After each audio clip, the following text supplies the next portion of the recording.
Hamas के साथ युद्ध के बीच इजराइल के उत्तरी फ्रंट पर लेबनान और इजरायली डिफेंस फोर्स के बीच लगातार गोलीबारी हो रही है।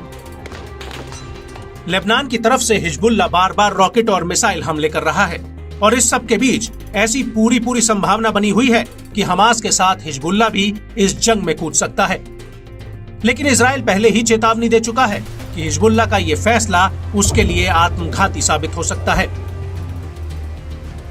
लेकिन बड़ा सवाल यह है कि इजराइल की फौज के आगे आखिर हिजबुल्लाह कितना ताकतवर साबित हो सकता है। तो इसको लेकर इजराइल के एक think tank national security studies यानी INSS ने बड़ा दावा किया है। INSS का दावा है कि हिजबुल्लाह के पास 2 लाख रॉकेट और 1 लाख तक लड़ाके हैं। हिजबुल्लाह को ईरान से फंडिंग और हथियार मिलते हैं। हिजबुल्लाह में 50,000 से लेकर 1 लाख तक नियमित लड़ाके और रिजर्विस्ट हैं।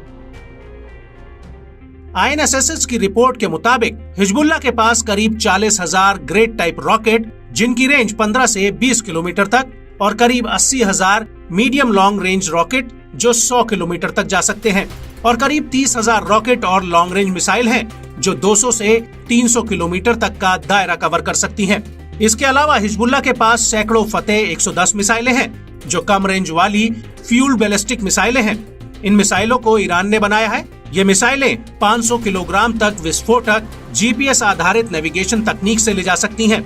इन मिसाइलों की सटीकता और विध्वंसक क्षमता काफी ज्यादा है। INSS की रिपोर्ट में यह भी दावा किया गया है कि हिजबुल्लाह के पास उच्च गुणवत्ता वाले C-802 जमीन से हवा में वार करने वाली मिसाइलें हैं जो चीन की बनी हैं। इसके अलावा हिजबुल्लाह के पास रूस की याकोट और उन्नत किस्म वाली कॉर्नेट एंटी टैंक मिसाइल भी है जो मोटर बम और एंटी एयरक्राफ्ट मिसाइल SA-17 और SA-22 वेरिएंट को लॉन्च करने में सक्षम है। ये मिसाइलें ड्रोन और हेलीकॉप्टर्स को उड़ा सकती हैं।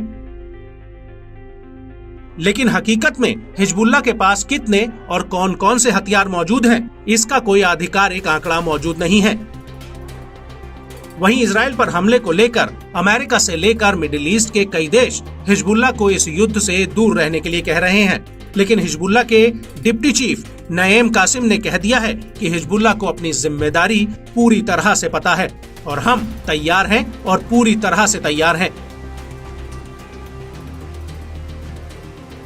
वहीं इजराइल के रक्षा मंत्री योव गैलेंट का कहना है कि IDF को उत्तरी फ्रंट पर हिजबुल्लाह का सामना करने के लिए तैयार रहना है क्योंकि हिजबुल्लाह हमास से 10 गुना ज्यादा ताकतवर है और यही वजह है कि अब इजराइल अपने उत्तरी फ्रंट पर भारी संख्या में फोर्स और हथियारों की तैनाती कर रहा है।